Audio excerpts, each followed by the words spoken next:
Dear finance professionals and students, welcome to podcast of Fca Deepak Rao, a practicing chartered accountant. Daily news and updates for 10th July 2025. JSW Group aims to increase its stake in JSW MG Motor India as SAIC Motor prioritizes investments elsewhere. JSW intends to become the largest shareholder while SAIC continues providing technology and brand support.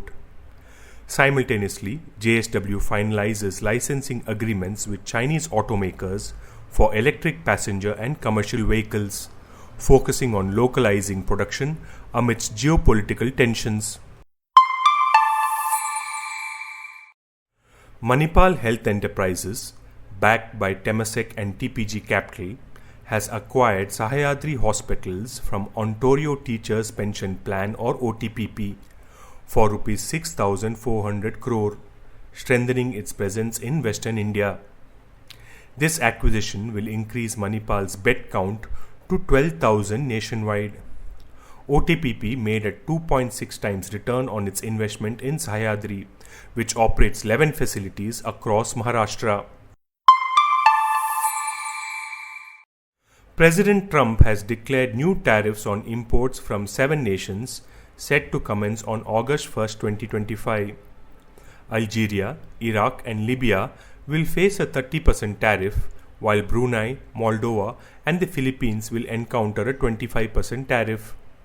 This action follows Trump's July 7th announcement regarding delayed implementation of previously announced duties as the US finalizes trade agreements. Global tech giant Cisco is keen to continue expanding its footprint in India across manufacturing and research, but is cautious about further investment until global trade uncertainties ease. The firm said its local operations have exceeded internal expectations and positioned India as a viable export base within its global supply chain. The company began manufacturing in India around 18 months ago with one product and has since added 2 more, including a printed circuit board assembly. One of these products is now manufactured solely in India and exported globally.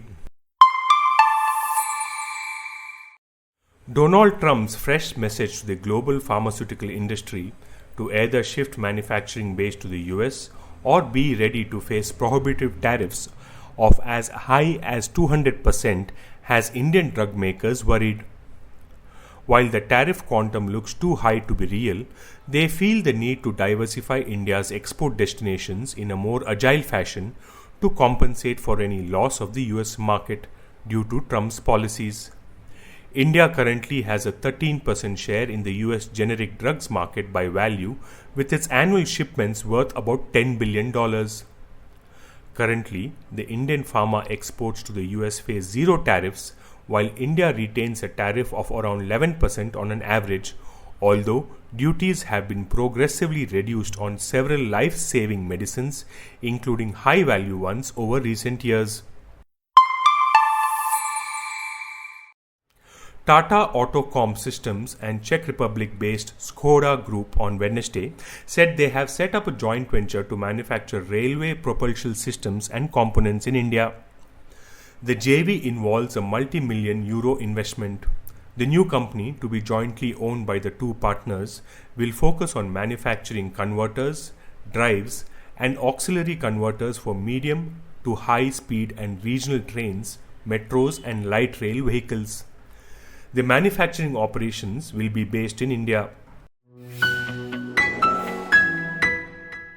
This podcast is sponsored by Sound of CA. We share because we care. Vande Mataram, Jai Hind.